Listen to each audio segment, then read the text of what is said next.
Welcome to today's webinar. On the agenda, a business perspective on the value of technology, the 5 levels of using technology right, and then we'll leave the theoretical realm and show you how to create a CRM-friendly process with Navatar 1. But let's start by briefly introducing our webinar panelists. Brian Kostick is Vice President of Minneapolis-based ActiFi, and he leads the consulting side of the business. A 20-year industry veteran, Brian spends his days working directly with financial advisors on people, processes, and technical issues.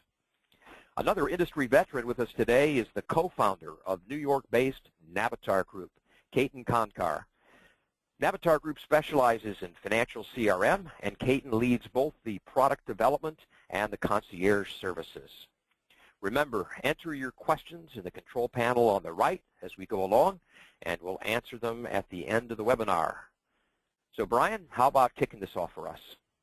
Great. Thank you very much, Alan, and thanks to everybody for attending today. I looked at the roster of attendees, and there are even some familiar faces out there, so welcome. So what we're going to do is just begin by talking about some of the things that we're going to be covering here over the course of today's session.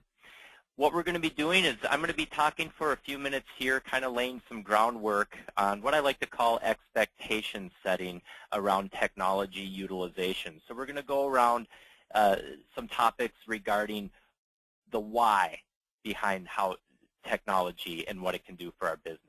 We're going to talk a little bit about utilization, and then more specifically, different levels of utilization, which we'll kind of cover along the lines of starting off by crawling, to walking, to running, to sprinting, if you will.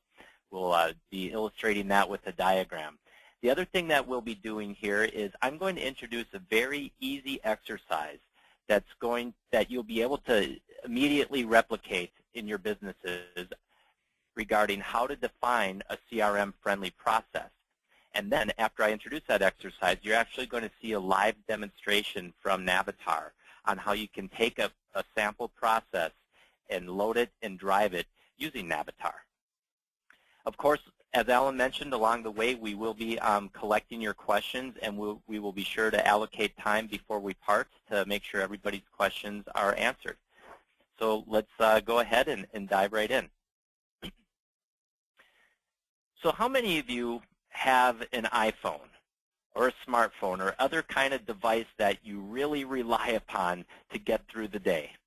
Many of you probably have that device in your hand at this moment where you're checking your mail or checking your calendar, or if you ever find yourself, waiting for a bus or having any sort of downtime, you're constantly attached to your iPhone.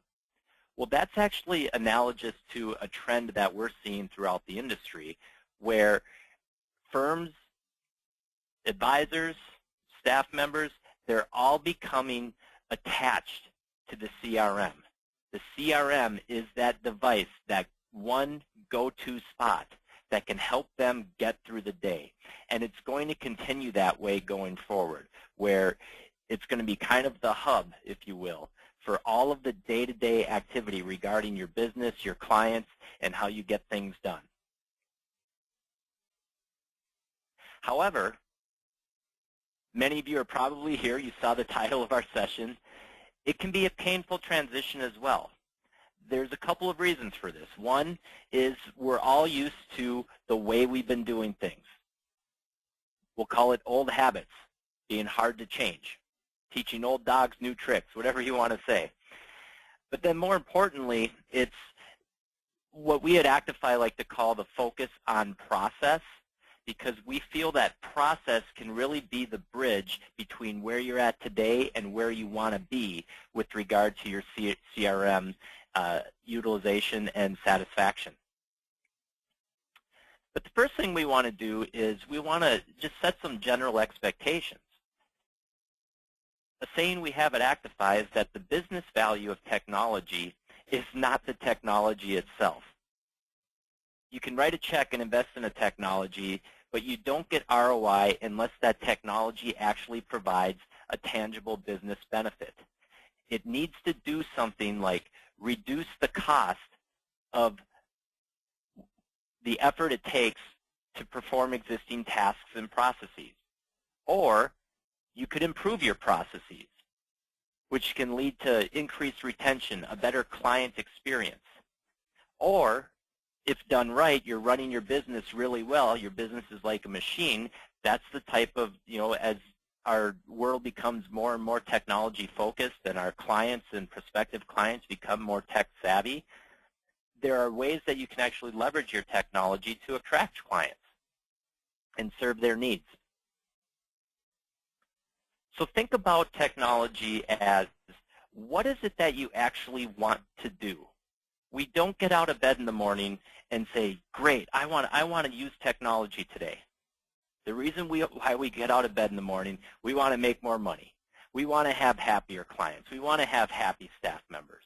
We want our jobs to be easier.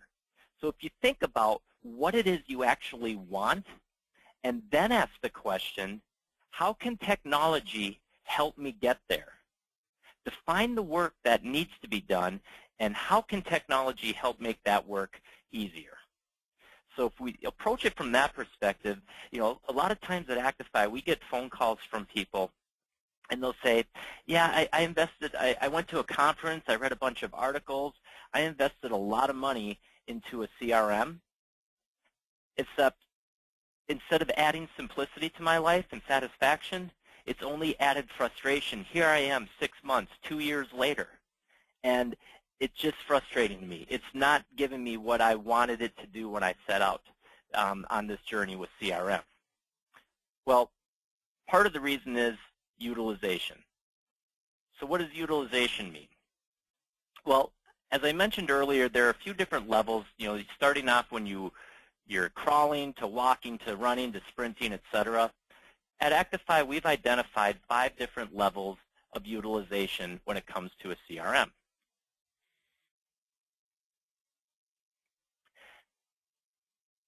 This diagram actually depicts what those 5 levels are. Now, I know it's a little bit busy, but I promise I'm going to break it down for you. At the bottom level is really where we're crawling. At the top level is where we're sprinting. So let's break it down step by step here. Level 1 is you do your business the way you're used to doing it. Over the last 10, 15, 20 years, you do the same things every single day, the same tasks over and over again. And you become what we call unconsciously competent.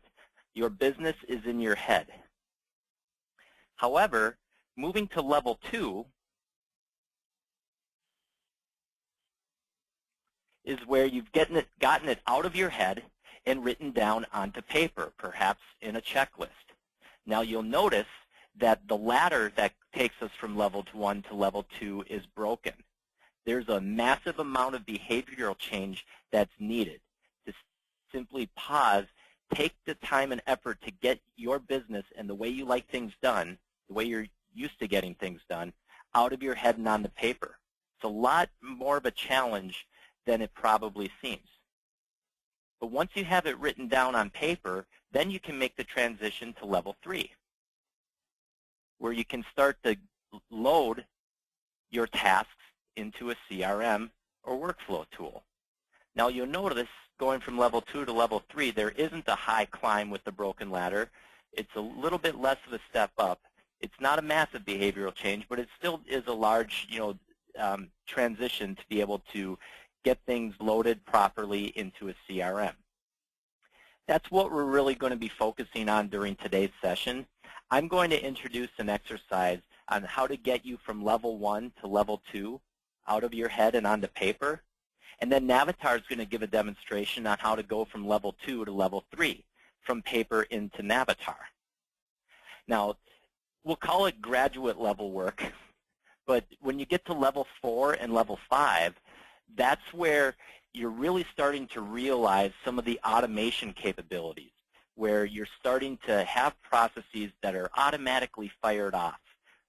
So when you get to a point where you have your processes well-defined and proven and a little bit of experience under your belt utilizing them, that's where you can get to a point where you can literally click a button in your CRM and have it automatically trigger tasks to certain people based on when task needs to when tasks need to happen, how they need to happen, and who's going to perform it. And then when you get to level 5, that's the dream. That's where you're getting your CRM pulling data from multiple applications, and it's really a seamless experience where that CRM truly acts as the hub. Now, the reason why I talk about these 5 different levels is I gave the example earlier of the advisor who calls us up and they're frustrated with their CRM. It's almost as if they expect to start day 1 at level 5.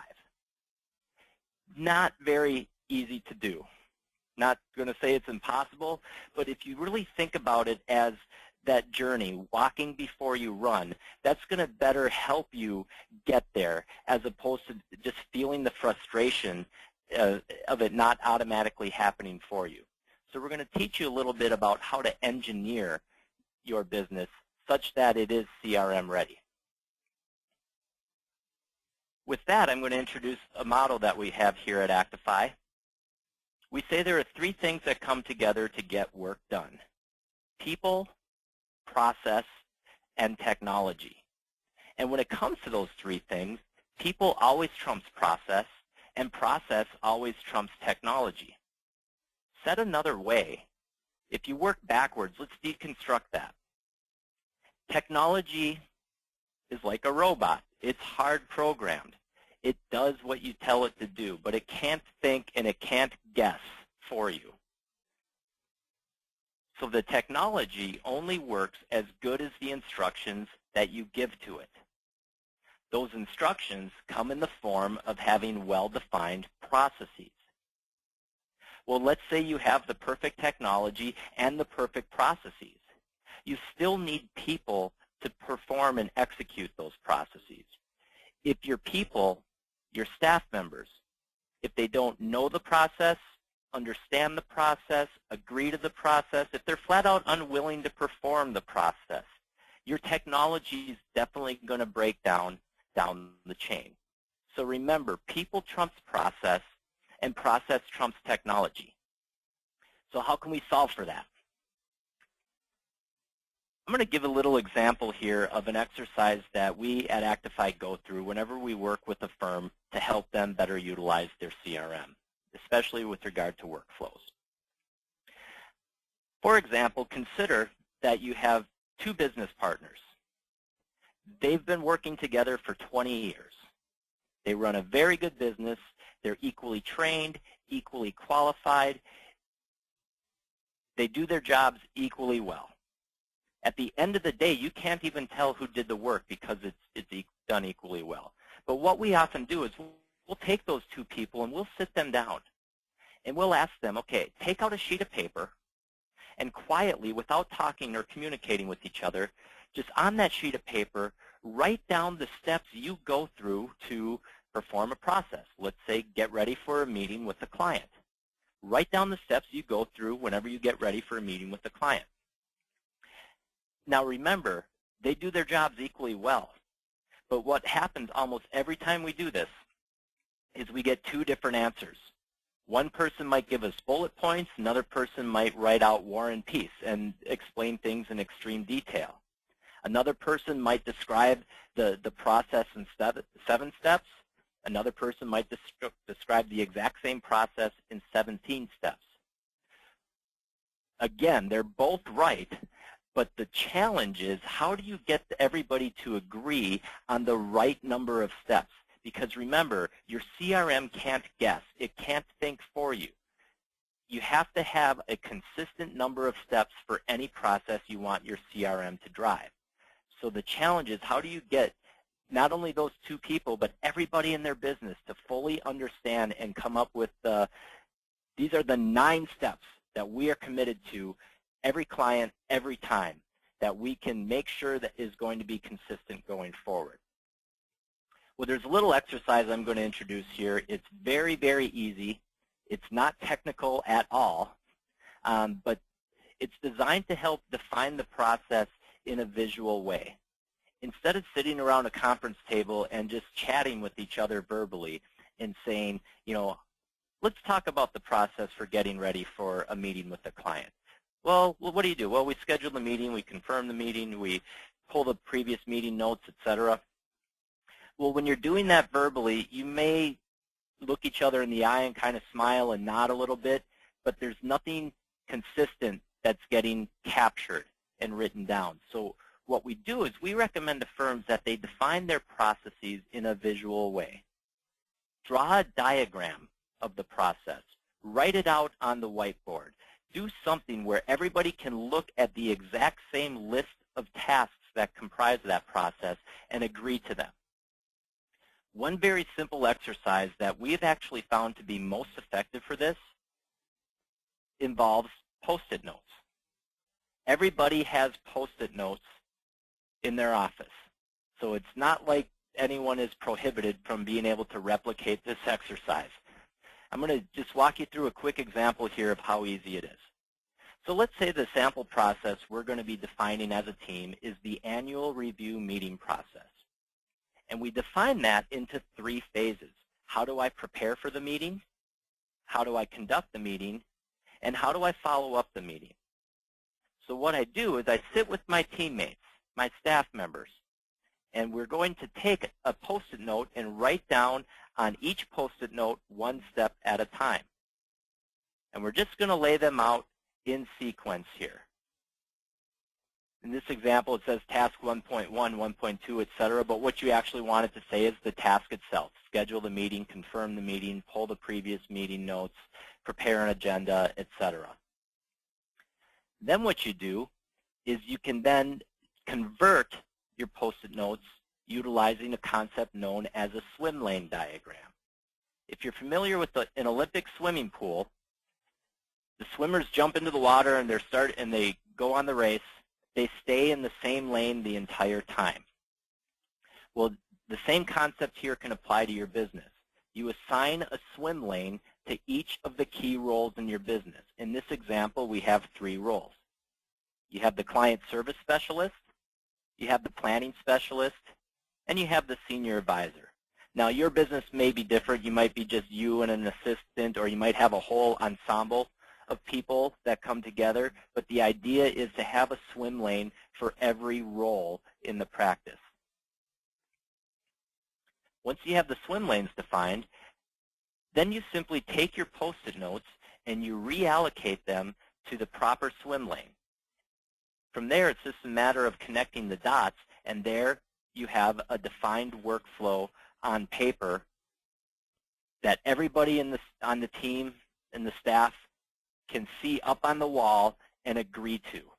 If there's a problem where one person doesn't understand a particular task, it's a lot easier to say, I'm not really sure about task 1.3. Maybe a different person should do it, or maybe it should be triggered at a different time. But the value of having the visual diagram of the process itself can't be understated. I mean, it's really a valuable exercise that not only is going to help achieve that clarity and consistency in the process, but in many ways it also helps the other team members understand the work that other people have to do to get work done within their business. So remember the Post-it note exercise. You can see here it's not very complicated. It requires a pen, a sheet of paper, and some Post-it notes, and then maybe about a half hour to an hour of your team's time to flush out a process in a collaborative way. So with that, I'm going to turn it over to Navatar. They're going to give a quick demonstration. Now that you have your process defined on paper, how do you actually translate it from paper into Navatar? Great. Thanks, Brian. Hi, everyone. This is Ketan Khandkar from Navatar Group. And again, that's a nice segue into how a process, once you've defined the process, how it can transition, or how you can use it, or how you can use a CRM to better utilize any process that you've defined. So I'll switch screens here.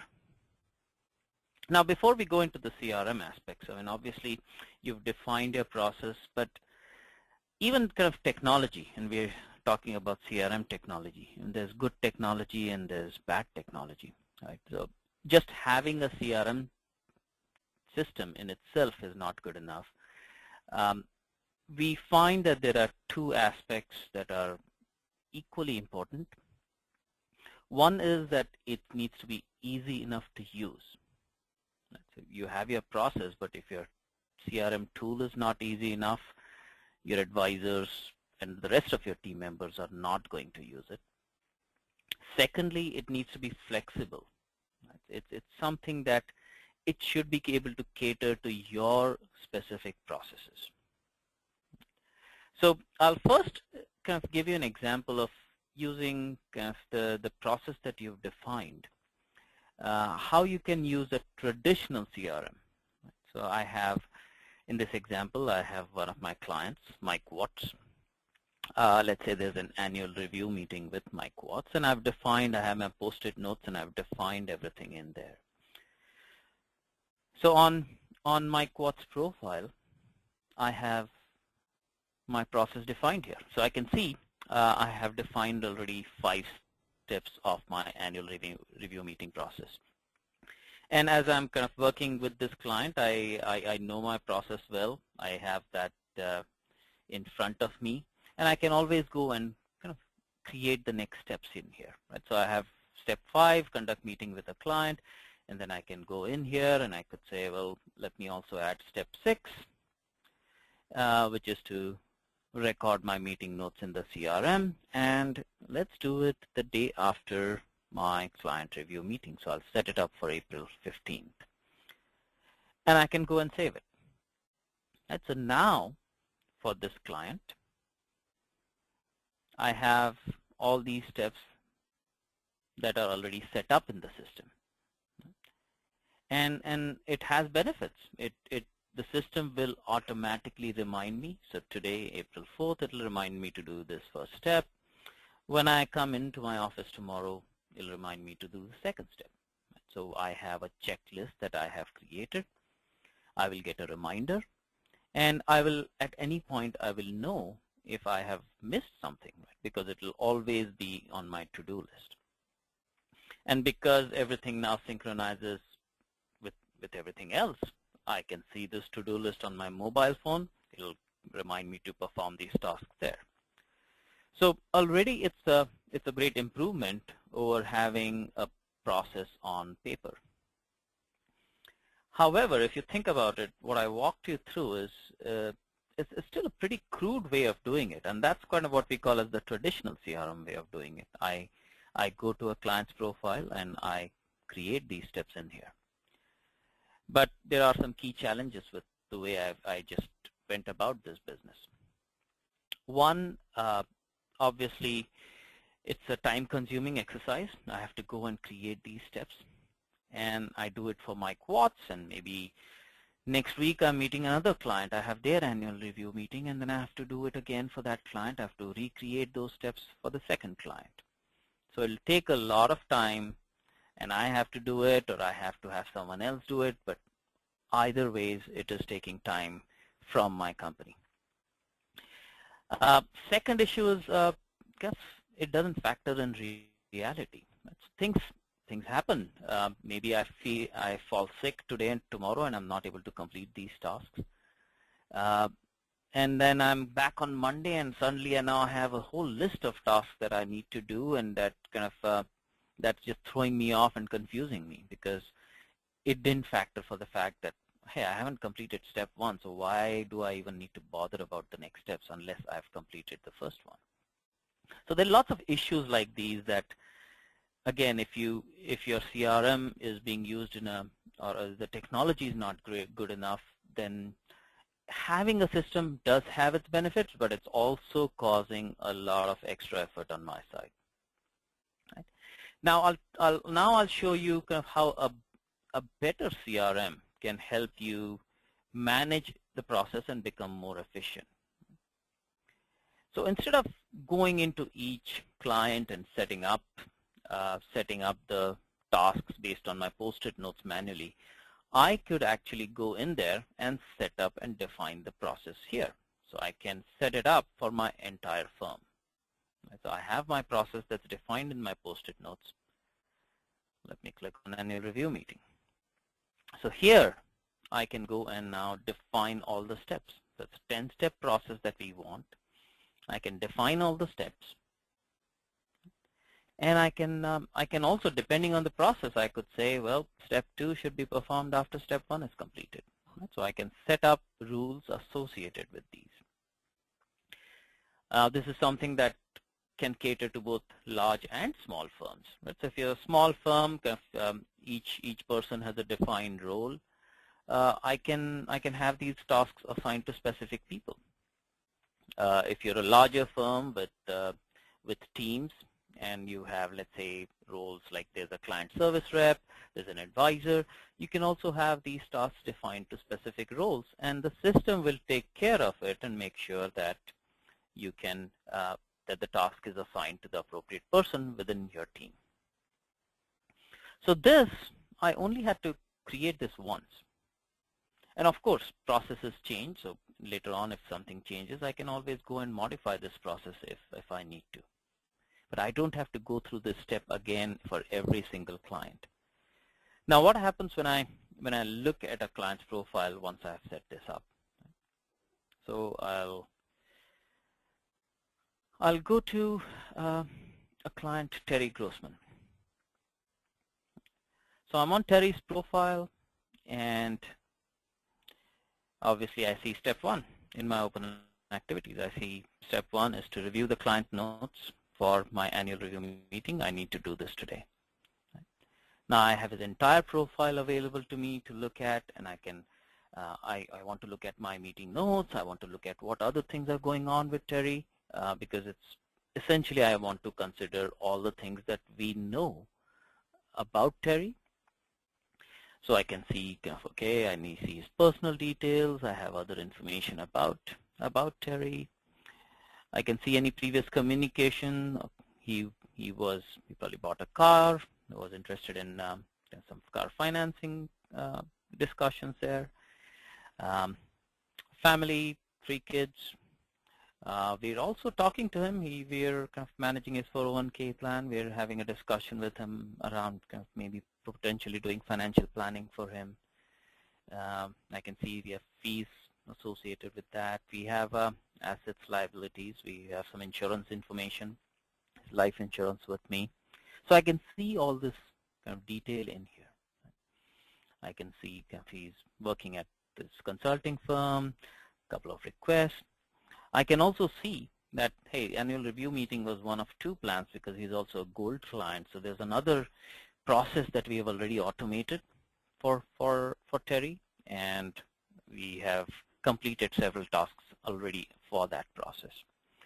We've done marketing, and obviously he's not interested in international investments because he didn't participate in that seminar. So a lot of information that I have, but it's easily accessible to me. So I can go through these things. If I want, I can kind of click through and understand more details and be prepared for my meeting with Terry. And once I've completed this step, all I have to do is just go here, mark this as completed, and I'll just go ahead and save this. So I've marked my first task as completed, prepared all my review notes, and now if I kind of, as I'm going through my process, the system will now remind me what the next step is. Because now if I go back to Terry's profile here in my open activities, it's showing me now I have to do step 2 to share the meeting agenda. So this step automatically got created as soon as I completed step 1. So already kind of I don't have a whole long list of things to manage. It's a manageable to-do list. I don't get overwhelmed with that. And the process that we had defined has now been kind of automated in here. Right? So as soon as I complete step 1, it told me this is step 2. As when I complete this, it'll then prompt me to perform the next step and whichever due date that is on. And in the history, I can see that I've completed step 1. So that was kind of a simple example to to indicate how a CRM system and how a good CRM system can actually make you more efficient in terms of executing on your processes. And ideally, if the CRM system is good enough, it should save you time. It should help you focus more on the things that are more important for your business, which is focusing on your clients. So with that, we'll turn it back to Brian. Great. Thanks, Ketan. So what you're looking at on the screen now, this is what we call a process menu, or it's an inventory of the key processes that are most typically deployed by advisors within their CRM. And you can see that we've categorized them under really what we call the core business function: generating leads, gaining commitment, onboarding clients, proactive client service, responding to in a reactive way to client service requests that are incoming. And then there are various processes related to the overall operations of the business. The reason why we have this on the screen is we want to articulate to you not only the breadth of the topics and the processes that you can actually deploy within your CRM, but more importantly, to be able to give you advice on how to take inventory of your key processes and learn how to identify where the high priority processes are, where your business is going to get the most benefit from deployment in your CRM. Not every process in here is going to be suitable for every firm to deploy in their CRM. It's a matter of thinking about your business from the various functions and thinking about the activities that are being performed over and over again in your business. At ActiFi, the two common processes, or the two most popular processes that people ask us for help with, are running meetings with clients and onboarding new clients. Well, when it comes to those two things, when we help them break the tie, if you will, in choosing which of those processes they should prioritize, we ask them, how many client meetings did you run last year? And the answer is going to be 200, 300, 400. Okay, how many new clients did you onboard last year? 12. Okay, pretty clear which process is more important and going to get more value from the CRM. That's not to say you can't get value from having your onboarding process loaded in your CRM, but you want to start to think about, I like to say, lining up the dominoes. What's the first domino, the first process that your business should emphasize? So think about that moving forward out of this session today. Take inventory of your key processes and identify the processes by priority such that you can tackle them one at a time. With that, I'll turn it over to Alan. He's going to talk a little bit about next steps after today, as well as facilitate. I know there have been some questions from the audience, so we want to make sure we get those answered. Alan? Thanks, Brian. Yeah, let's talk about those questions. In fact, the first question's for you, and it's a good one, and I'm almost afraid to read it.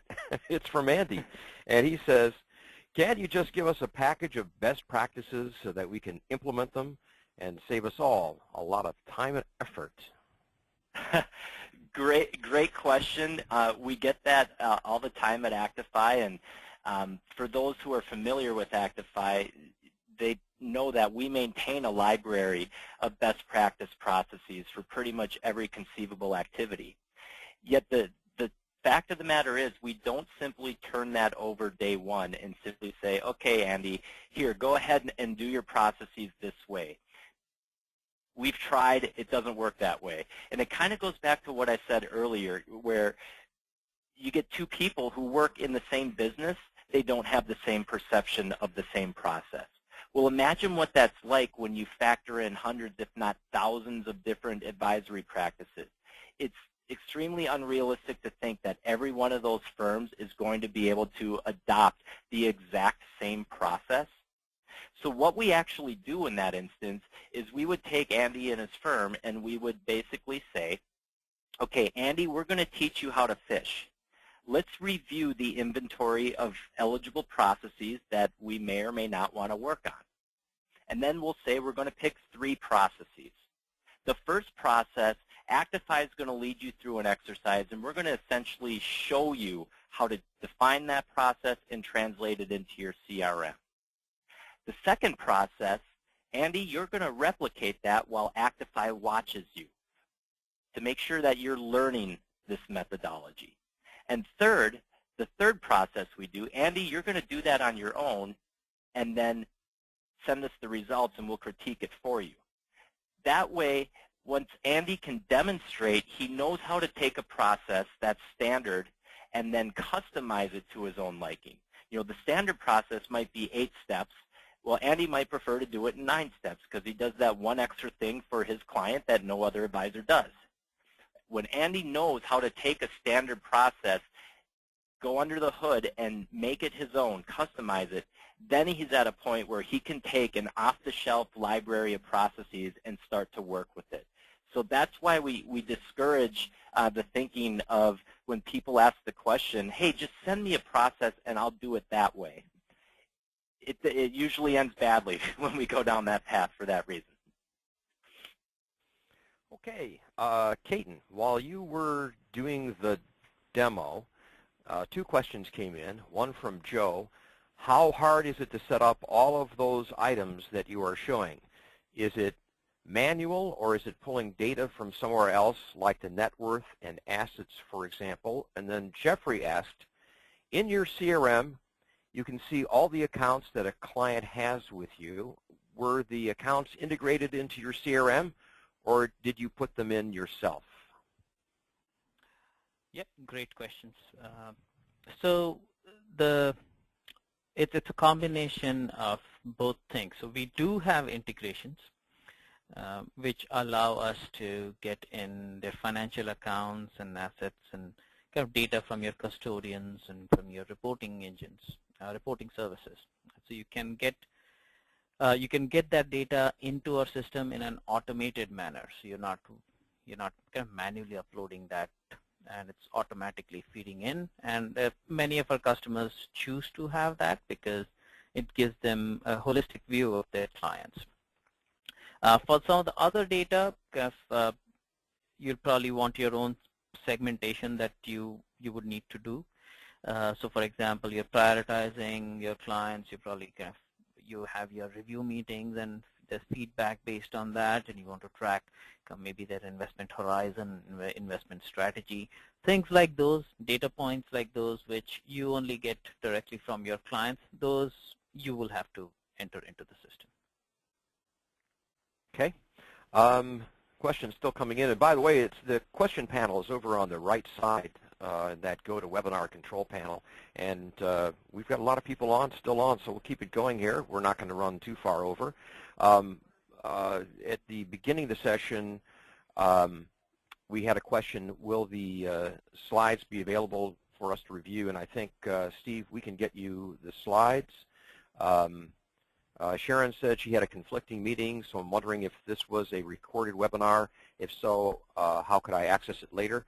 So Sharon, I think we are recording it, and we'll send a link to you. Next question is for Brian. Tom wonders whether a billion-dollar AUM firm uses CRM differently from a $50 billion firm. You want to take that, Brian? Yeah, absolutely. Well, I would tie that back to what I described earlier, where you think about the why, or the what is it that you're trying to do when you get out of bed in the morning, and then ask yourself the question, how can CRM make the task easier? When you're talking about differences in the size of the firms, it depends on ultimately the business objectives. So normally a smaller firm, maybe 1 or 2 partners and a couple of support staff, usually we find that their primary objective is growth, getting new assets in the door. Whereas on the far end of the spectrum, you get a firm that's $1 billion, north of $1 billion and perhaps more. Those are the firms where they really want to scale. they're already good at growth. But what they need to do is systematize and scale and replicate and perhaps even acquire other firms and be able to get the way, take their business and tuck it into theirs such that it's all running under the same technology, systems, and processes. So a lot of it is, I guess I would answer that it comes down to the whole people, process, technology conundrum. And the methodology is still the same, but when you're dealing with larger firms, obviously there's complexity involved, especially because people trumps process, process trumps technology. Well, larger firms tend to have more people, so there's a little bit more to manage through when it comes to that behavioral change and getting everybody on the same page standpoint. Okay. Thanks for that, Brian. Ketan, Joe has a follow-up question. We use e-money right now. Can that help bring the data into the, can you bring the data into the system from e-money? I think is what he means there. He says, I know Salesforce is supposed to be joining data towards the end of the year. Now, really, there's data can be displayed in a couple of ways, right, Ketan? I mean, it can be integrated in the product so you can run reports on it, or it could just be a simple iframe opening up so you would just see the data, but it's not actually integrated. Yeah, how would you correct. answer Joe's question? Yeah, that's correct, Alan. So, to the first question, Joe, yes, we can bring in data from eMoney. We have a pre-built integration to allow us to do that, and kind of I don't know the second part, kind of Salesforce bringing in data. I don't know if Salesforce is planning to do anything there, but I highly doubt though. But for eMoney, we do have the integration in there. There's also, it actually also ties into this another question that I think was following Joe's question here, which is, looks like this is built on top of Salesforce, and can this easily integrate with my firm's Salesforce data and UI? That was by Jackus. So the answer there also is yes. So our technology is built on the Salesforce platform, and it will overlay over your existing Salesforce. Okay, thanks, Ketan. So I think we're coming to the end of our time now. But if you do have more questions, we're happy to speak directly to you. I know we're getting a lot of requests for the slides and also a copy of the webinar, the link to the webinar, and we'll get that to you.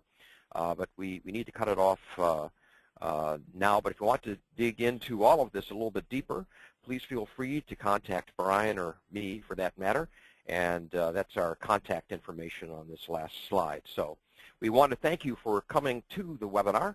It's been a great audience, and we really appreciate your questions. We've got to do this again sometime. So thank you, Brian Kostick from ActiFi and Ketan Khandkar from Navatar. Have a great day.